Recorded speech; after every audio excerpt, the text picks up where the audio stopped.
The process of program development requires us to represent the data efficiently and develop a step-by-step procedure that performs a given task and can be used to implement a program. For this, we need to study data structures, and for this, we need to learn about algorithms. Now, data structures are data representation methods that are used to organize data. So, data structures basically provide a way of organizing data so that it can be used effectively by the program.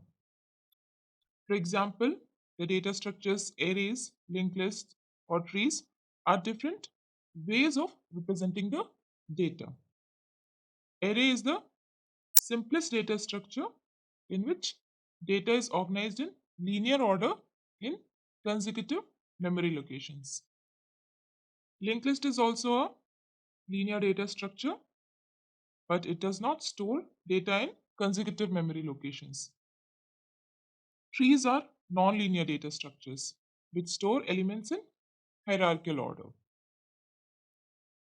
Learning about different data structures is very important because the choice of proper data structure can greatly affect the efficiency of our program. Now let's come to algorithms.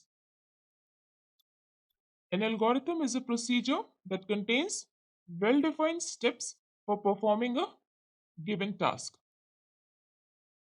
So basically, an algorithm specifies step-by-step instructions for solving a problem or performing a particular task. Now, algorithms and data structures are closely related. When we implement an algorithm, we have to choose a particular representation of data. That is, we have to decide which data structure to use. And for using data structures, we have to develop efficient algorithms for various operations on these data structures like searching, sorting, traversal, etc. Now we'll learn more about algorithms. Now, given a problem, there can be many ways to solve it. And these solutions are in the form of different algorithms. So there can be many algorithms to solve a particular problem. For example, there are many different ways in which data can be sorted. So we have various sorting algorithms. Now, when we have more than one algorithms to choose from, we would obviously like to use the most efficient one or the algorithm that is best suited for our requirements. To decide which algorithm is best for us, we should be able to compare the algorithms and identify the most efficient one.